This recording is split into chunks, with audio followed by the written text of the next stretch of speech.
కాబట్టి మానవ జీవితం అనేది భూమి మీద తాత్కాలికమైనదిగా ఎంచి దాన్ని ఒక శ్రేష్టమైనటువంటి మార్గంలో నడిపించుకుంటూ పోతే ఒక మంచి గమ్యానికి చేరుకోవటం అనేది జరుగుతుంది.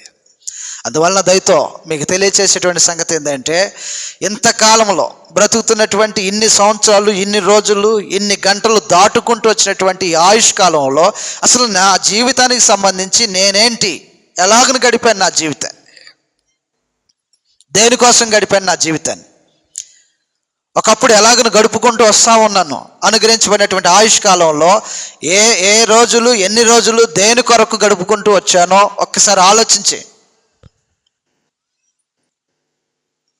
ఈ జీవితాన్ని ఎలాగను గడుపుతున్నారో ఆలోచించి, ఆ దేవుని కొరకు గడిపినటువంటి సమయం ఎంత, దేవుని కొరకు గడిపినటువంటి సమయం ఎంత, లేదా నా కుటుంబం కొరకు గడిపినటువంటి సమయం ఎంత, ఎంత సమయాన్ని హెచ్చేస్తున్నాం మనలో. మన దేవుని కొరకు, కుటుంబం కొరకు, ఇతరులకు మేలు చేయటం కొరకు ఎంత సమయాన్ని గడుపుతున్నాం. గత సంవత్సరం అంతా ఒక్కసారి మన మనసులోకి తీసుకొచ్చుకొని నిజంగా నా దేవుని కొరకు నేను గడిపినటువంటి సమయం ఎంత. ఎన్ని వారాలు ఉన్నాయి? ఆదివారాలు, మధ్యలో వారాల గురించి మాట్లాడట్లేదులేండి. వారాలే వచ్చేసి 52 వారాలు ఉన్నాయంటే ఆదివారం కూడా ఖచ్చితంగా దగ్గరగా 52 లేదా 53, ఒకవేళ పెరిగితే 54కి వెళ్ళొచ్చు. 52 వారాల్లో నిజంగా నా దేవుని కోసం నేను 1 గంట మాత్రమే స్పెండ్ చేస్తే సంవత్సరం అంతా దేవుని కొరకు గడిపిన సమయం ఎంత? 52 గంటల. ఫూలిష్గా లేదు మనకు అసలు. దేవుని కోసం 52 గంటల.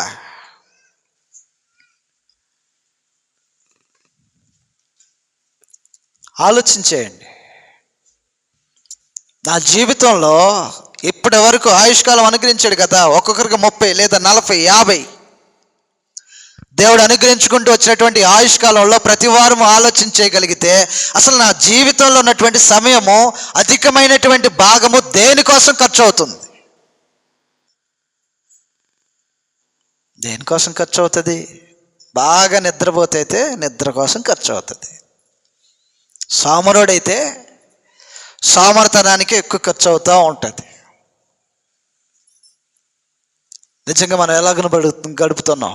పరమ తండ్రి మనల్ని అడుగుతాడు కదా, ఎందుకు అవసరం బ్రతికావు, ఎలాగను బ్రతికావు, ఎవరి కోసం బ్రతికావు, నీ సమయాన్ని దేనికోసం ఉపయోగించుకుంటూ బ్రతికావని ఒక రోజున ఒకరిని ప్రశ్నించాడు. అంటే ఎలాగన? లోకస్వార్త 16వ అధ్యాయము 19వ వచనంలో రాయబడినటువంటి సంగతులు మనం చదివితే ఎలాగని రాయబడి ఉంటాయి.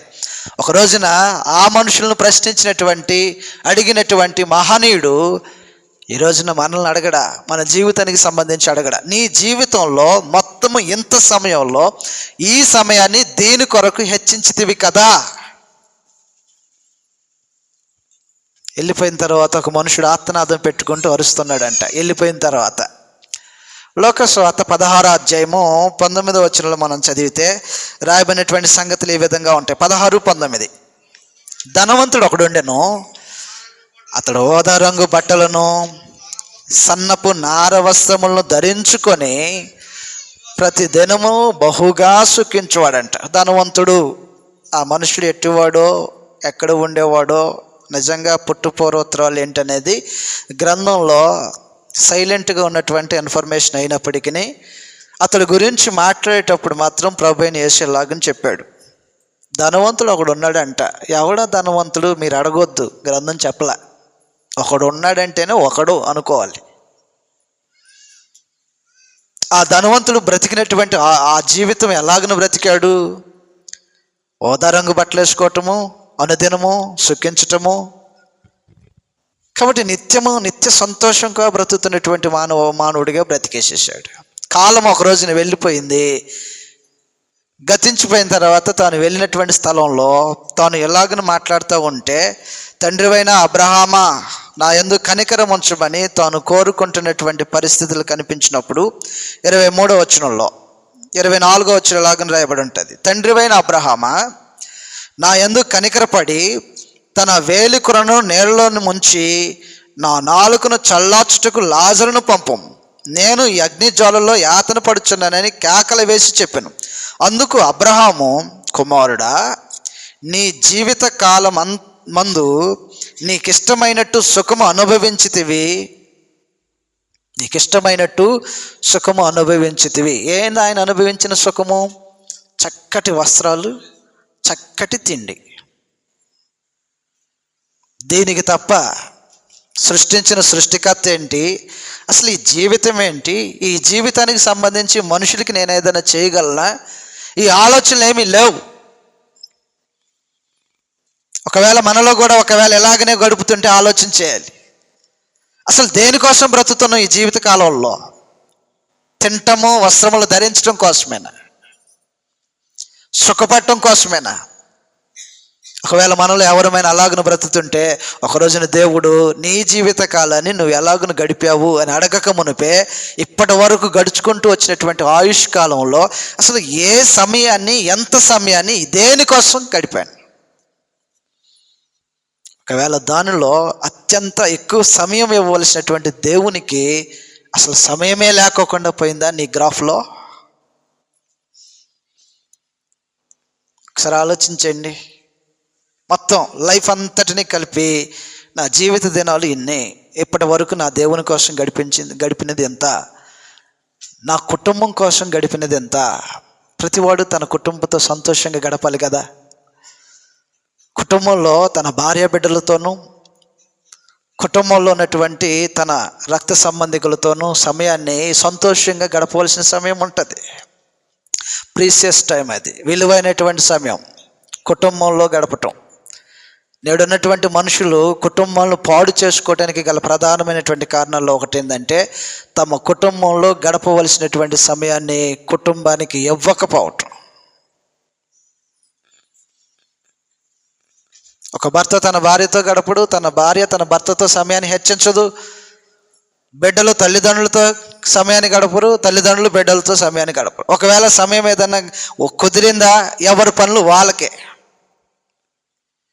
ఒకప్పుడంట అందరూ డైనింగ్ టేబుల్ మీద కూర్చొని, మనకు డైనింగ్ టేబుల్స్లో ఉండవు కదా, కింద కూర్చొని అందరం కలిసి దగ్గర కూర్చొని అందరూ సంతోషంగా అందరూ ఒకే సమయంలో భోజనం చేసేటువంటి వాళ్ళు ఇప్పుడు ఏం చేస్తున్నారంటే భోజనం చేయటానికి అక్కడొకళ్ళు కూర్చొని ఎవరు ఫోన్ వాళ్ళే, ఇటు తిండి ఇటు ఫోను, ఇటు తిండి ఇటు ఫోన్, రెండు కలుగుతున్నాయి.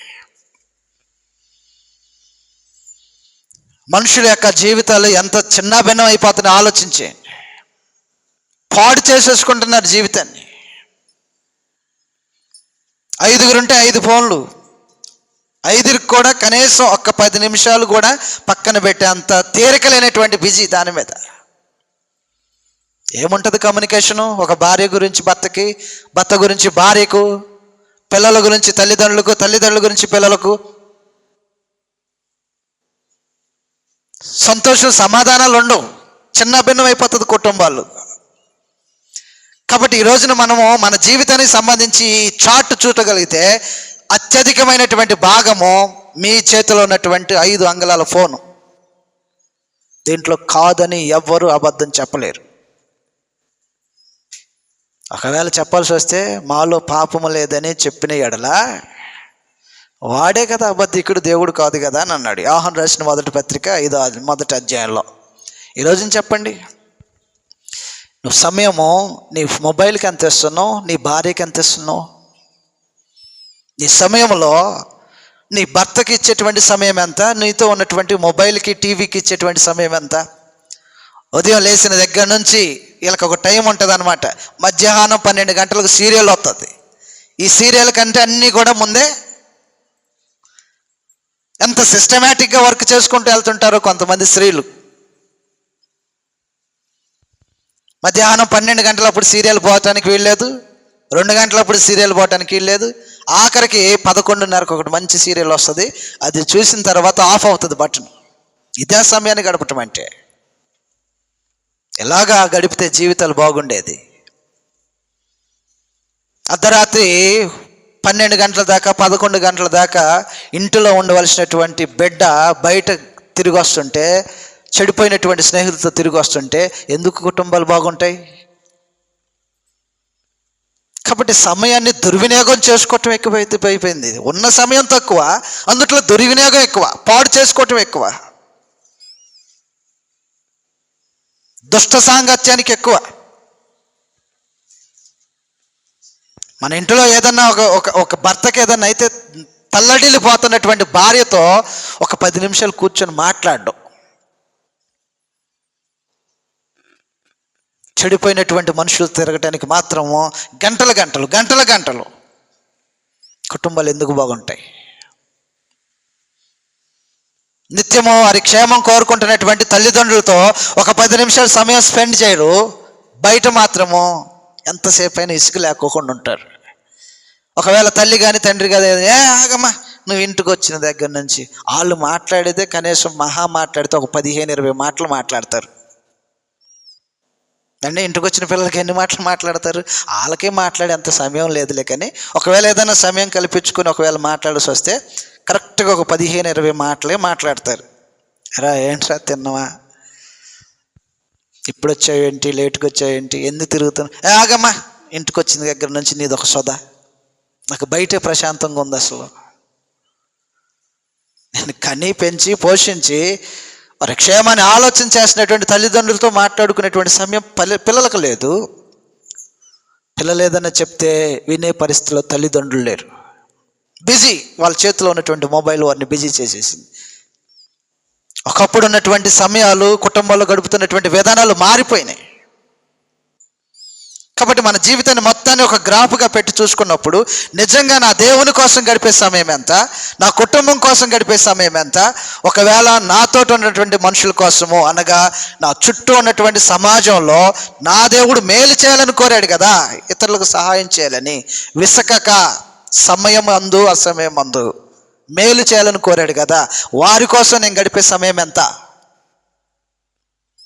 గల్తీ రాసిన పత్రిక 6వ అధ్యాయంలో ఇలాగని రాయబడి ఉంటుంది. గల్తీ రాసిన పత్రిక 6వ అధ్యాయము, నేను ఇలాగ వెళ్తే మీకు 4 గంటలు ఇది సాయంత్రం, అందుకోసం కొంచెం స్పీడ్ పెంచేస్తా. గల్తీ రాసిన పత్రిక 6వ అధ్యాయము 8వ వచనం నుంచి చదువుతాము, లేదా 8వ వచనం నుంచి చదువుతాం. చూడండి, ఎలాగనగా శరీరేచ్ఛలను బట్టి ఇత్తువాడు తన శరీరము నుండి క్షయమగు పంటను విత్తును, ఆత్మను బట్టి విత్తువాడు ఆత్మ నుండి నిత్యజీవమును పంట కోయును. మనము మేలు చేయుట యందు విసకక ఉందుము, మనము అలయక మేలు చేయుదుము,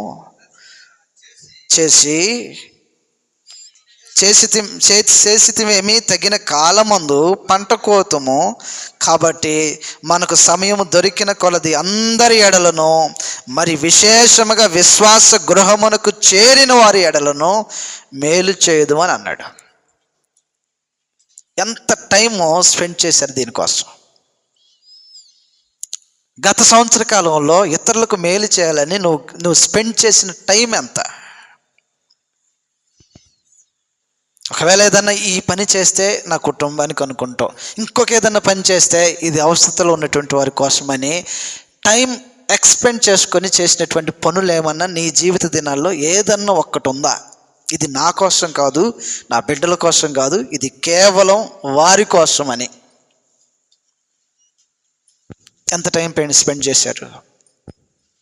ఓటీలు చేస్తూ ఉంటుంటారు. పల్లెటూరు సిటీలో ఉన్నటువంటి మనుషులు ఏం చేస్తారంటే, వాళ్ళ డ్యూటీ టైమింగ్ ఎప్పుడు 8 అవర్స్ ఉంటుంది, లేదా 9 అవర్స్ ఉంటుంది. వాళ్ళు ఏం చేస్తారంటే, ఒకవేళ ఆ టయాన్ని మించి వర్క్ చేయాల్సి వచ్చినప్పుడు ఓవర్ టైం అంటారు. అంటే ఓవర్ టైం చేసినప్పుడు ఆ గంటలకి, ఆ రోజుకి అతనికి ఎంత పడుతుందో ప్రైస్ గంటల్లోకి డివైడ్ చేసేసి, గంట చేస్తే 200, ఇంకా 2 గంటలు చేస్తే 300. ఒకవేళ 50,000 వచ్చేటువంటి శాలరీ వాడికి గంటకి ఎంత వస్తుంది? 50,000 శాలరీ వచ్చేటువంటి మనుషుడికి గంటకి ఎంత వస్తుంది? 8 గంటలకు 50,000 అయితే గంటకి ఎంత వస్తుంది? నెలల్లో వస్తుంది. కాబట్టి 1 గంట పెరిగితే ఓవర్ టైం అవుతుంది. ఓవర్ టైం చేసినందుకు కూడా ఏం చేస్తారంటే అధికంగా పే చేస్తారు. సహజంగా మనం 6 గంటల దాకే ఉండి చేసేటువంటి పని వాళ్ళంగా ఉంటాం. ఉదయం 9 గంటలకు వెళ్ళి సాయంత్రం 4 గంటలకో 5 గంటలకో చేసే పని వాళ్ళంగా ఉంటాం. ఒకవేళ అయ్యా బాబు ఇంకా పని ఉంది కాబట్టి ఇది కూడా కంప్లీట్ చేసి వెళ్ళండి, దాన్ని చేసినందుకు మీకు ఇది ఇస్తానన్నప్పుడు పడి ఓపిక ఉన్నా లేకపోయినా, తినకపోయినా, అవసరమైతే ఇంకో 2 గంటలు అయిపోతే పని కూడా అయిపోయింది అని మధ్యలో భోజనం కూడా ఆఫ్ చేసి ఓవర్ టైం చేసి ఆ డబ్బులు తీసుకొచ్చి ఇంకెక్కడైనా కడదామా, ఇంకెక్కడైనా స్టోర్ చేద్దామా, ఇంకా దీన్ని ఏం చేద్దాము, ఓవర్ టైం అని తీసుకొచ్చి భార్యకి ఏదైనా వస్తువు కొనేయటము, పిల్లలకి ఏదైనా వస్తువులు కొనేయటము, లేకపోతే ఇంకేదైనా తన కోసం ఉపయోగించుకోవటము, ఇంకేదైనా బిల్లు కట్టడానికి ఉపయోగించుకునే ఆలోచన తప్ప, నాతో పాటు ఉన్నటువంటి సహోదరుడు ఇబ్బందుల్లో ఉన్నాడు కదా, నేను ఓవర్ టైం చేస్తే సమయానికి వచ్చేది నాదైతే సమయాన్ని మించి చేసింది అతని కోసం నేను చేద్దామని ఎంతమంది మనుషులు పాటుపడే వాళ్ళు ఉన్నారు. సమయము దొరికిన కొలది, అసలు నాకు టైమే లేదండి, నాకు ఏదో ఒకటి చేయాలనిపిస్తుంది కానీ అసలు టైమే లేదు అబ్బా అనుకుంటున్నారు కదా.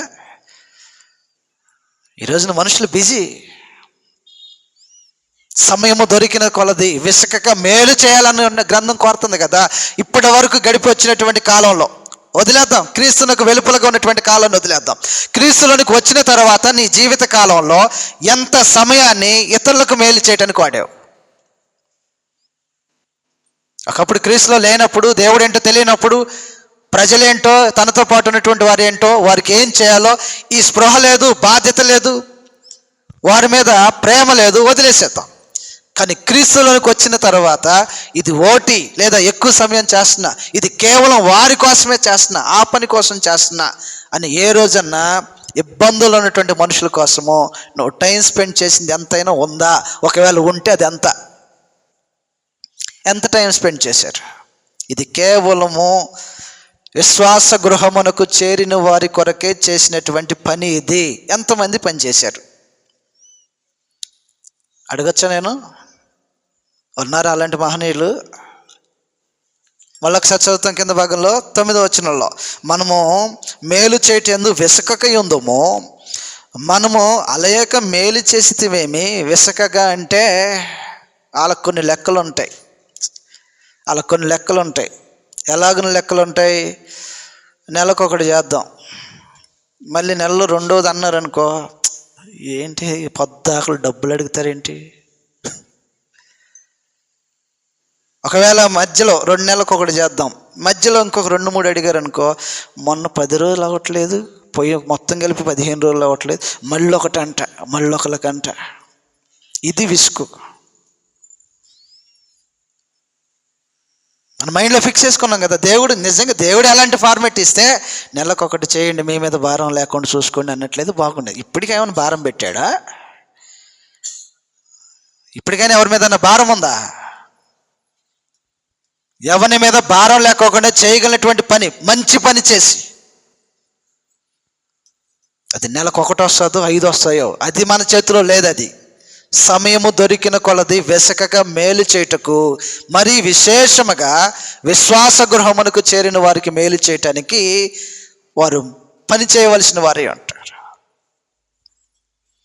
లోపం ఏంటంటే, మన అందరికీ అర్థమైనటువంటి ఒక సంగతి, విచారకమైన సంగతి ఏంటంటే, ఎవరికన్నా హెల్ప్ చేయటానికి సంఘంలో ఉన్నటువంటి దాన్ని ఇది వైపు చూస్తున్నారు కానీ తన చేతులతో కష్టపడి పనిచేసి ఇవ్వాలని చూడట్లే. మీ స్థానిక సంఘాలు ఎలాగున్నాయి? సంఘంలో ఉన్నదాన్ని అడ్జస్ట్మెంట్ చేయటం అనేది ఎక్కువగా జరుగుతుంది. అసలు సంఘంలోనిది రాకమునిపే మీ చేతులతో కష్టపడి మంచి పని చేసి అక్కరగల వానికి పంచిపెట్టడానికి గ్రంథం స్టేట్మెంట్ కదా. అక్కరగలవాన్ని పంచిపెట్టడానికి ధననిధిని ఉపయోగించండి అన్నాడా? లేకపోతే చేతులతో కష్టపడి మంచి పని చేయమన్నాడా? అయ్యా కోగులంపళ్ళు ఒక సహోదరికి బాగలా, మన దగ్గర ఎంత ఉంది? మన దగ్గర కాదు, నీ దగ్గర ఎంత ఉందని చూడాలి ఫస్ట్. ఇది నియమం. ఇది చూసి దానిని కూడా కలిపితే బిగ్ అమౌంట్ అవుతుంది. ఒకవేళ అది లేదనుకోండి, దాన్ని వదిలేసేయండి. మన వంతుగా మనం ఏం చేద్దాం? ఇటు సైడ్ రండి, ఫస్ట్ ఇటు సైడ్ కలిపి మొత్తం చూస్తున్నారు. ఎఫెసీయులకు రాసిన పత్రికలో రాయబడినటువంటి సంగతులు ఈ విధంగా ఉంటాయి. 4వ అధ్యాయము 27వ వచనంలో రాయబడినటువంటి సంగతులు ఈ విధంగా ఉంటాయి. ఎఫెసీ 4:27 27 అపవాదికి చోటీకుడి దొంగిలివాడు ఇక మీద దొంగిలక అక్కర గలవానికి పంచిపెట్టుటకు వీలు కలుగు నిమిత్తము తన చేతులతో మంచి పని చేయుచు.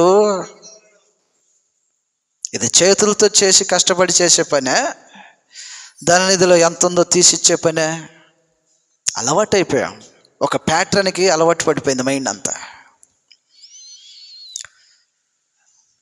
అలాగన మీ జీవిత కాలంలో ఎంత సమయాన్ని ఇది అక్కర్లో ఉన్నటువంటి వారికి, విశ్వాస గృహమునకు చేరిన వారికి, విశ్వాస గృహమునకు వేరుగా ఉన్నటువంటి వారికి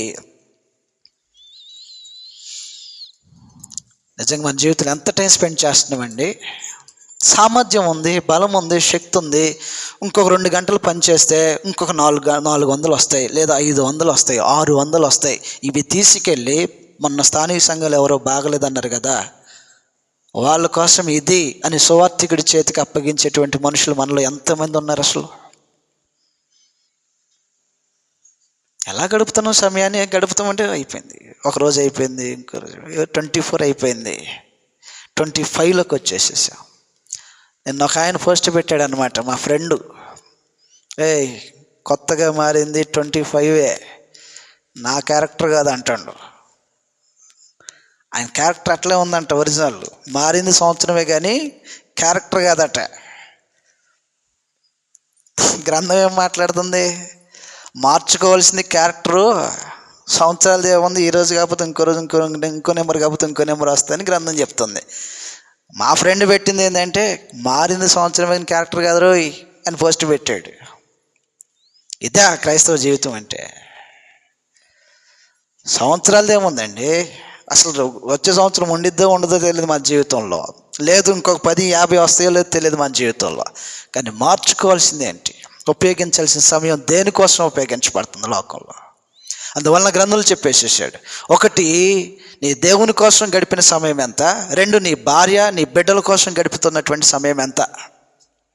ఒకవేళ నీ దేవుని కోసం గడుపుతున్నటువంటి సమయము సరైనటువంటి సమయాన్ని గడపకపోతే ఎప్పటి నుంచైనా మార్చుకోండి.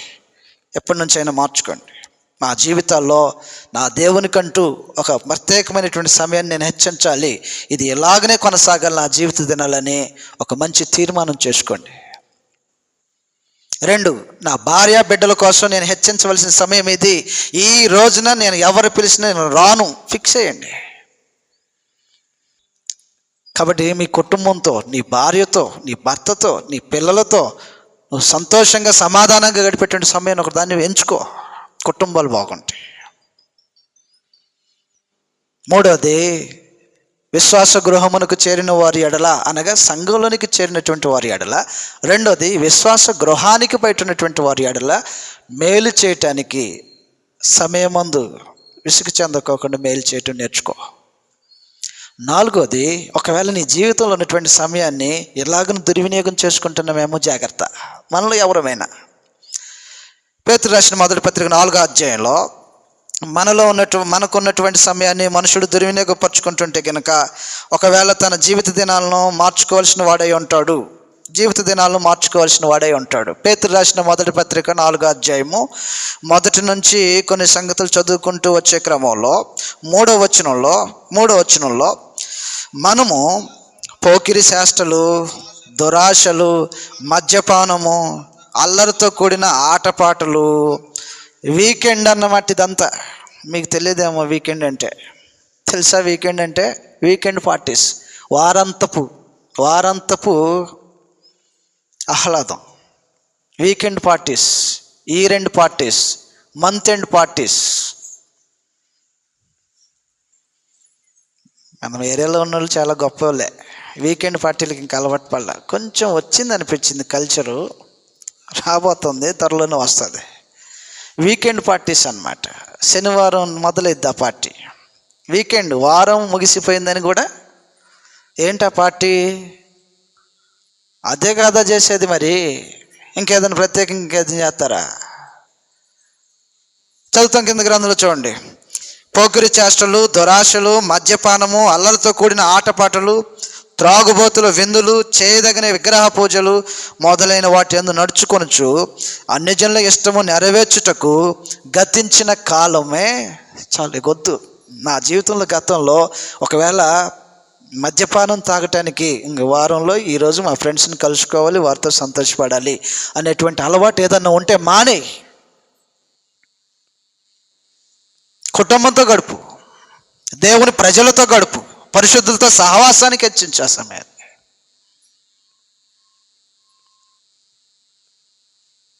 రెండు కింద చాలా భాగాలు మాట్లాడాడు అనమాట. పోకిరి చేష్టలు, దురాశలు, చేయకూడనటువంటి పనులు. నిజంగా నీ జీవితం అంతా పరిశీలన చేసుకున్నప్పుడు ఒకవేళ వీటి కోసమే ఎక్కువ భాగం ఎక్కువ ఉండి దేవుని కొరకు, దేవుని యొక్క ప్రజల కొరకు తక్కువ సమయాన్ని గడుపుతుంటే నువ్వు సరైనటువంటి రూపంలో నీ జీవితాన్ని గడపట్లేదు. దాన్ని మార్చేసుకోవాలి. గతించిన కాలం చాలు. గతకాలం ఎలాగనొచ్చేసింది. క్రీస్తుకు వెలుపలగా ఉన్నప్పుడు, దేవుని ఎరగనప్పుడు వీటితోనే సమయం ఎక్కువగా గడిచేదన్నమాట. పోకిరోల దగ్గర కూర్చోవటం, దురాశలను నెరవేర్చుకోవటం, మద్యపానంతో తాగేటువంటి వాళ్ళతో సంబరపడటము, సమయాన్ని మొత్తాన్ని అక్కడ పెట్టేసి వచ్చేస్తాం. కానీ క్రీస్తులోనికి వచ్చిన తర్వాత గతించిన కాలం చాలు. ఇలా కాదు నా జీవితం గడపాల్సింది, వీటితో కాదు నా జీవితం గడపాల్సింది, వీటితో కాదు నా జీవితంలో సంతోషం ఉండవలసింది, దేవుణ్ణి బట్టి సంతోషంగా ఉండాలనేటువంటి తీర్మానానికి ఏ కుటుంబాలు అయితే వస్తాయో ఆ కుటుంబాలు నిత్యం సంతోషంగా ఉంటాయి. మా ఆయన భలే తాగొస్తాడండి 12 దాకానే సంతోషపడి ఏ భార్య ఉంది చెప్పండి? ఫ్యాషన్ అది, ఫ్యాషన్ అండి అది. మా ఆయన 12 గంటల దాకా భలే తాగేసి వస్తాడండి అని ఏ భార్య చెప్తుంది? ఒక భర్త తన భార్యను ఉద్దేశించి మాట్లాడినప్పుడు సుగుణం ఉంటే గొప్పగా మాట్లాడతాడు, కానీ దుర్గుణం అంటే ఎందుకు గొప్పగా మాట్లాడతాడు? బాధపడతాడు. అందువల్ల దయతో ఆలోచించేయండి. మన జీవిత దినాల్లో ఒక్కొక్క సమయం, ఒక్కొక్క కాలము దేనికోసం ఎంత హెచ్చిస్తున్నాం? 4 సంగతులు మాట్లాడా. 1 నీ దేవుని కోసము, 2 నీ కుటుంబం కోసము, 3 మేలు చేయటానికి నువ్వు ఇచ్చేటువంటి సమయం ఎంత నీ జీవిత దినాల్లో, అది సంఘంలో ఉన్నటువంటి వారికైనా బయట ఉన్నటువంటి వారికైనా. నెంబర్ 4 దురలవాట్ల కోసము, దురాశల కోసము ఒకవేళ నీ జీవిత కాలంలో అధికమైనటువంటి భాగాన్ని హెచ్చిస్తే అది సరైనటువంటి విధానంలో గడపట్ల సంతోషం ఉండదు, దేవుని యొక్క కృపా కాపుదల ఉండదు. అందువల్ల మన జీవితాన్ని ఎలాగను గడుపుతున్నామో ఆలోచించాల్సినటువంటి అవసరం ఉంది.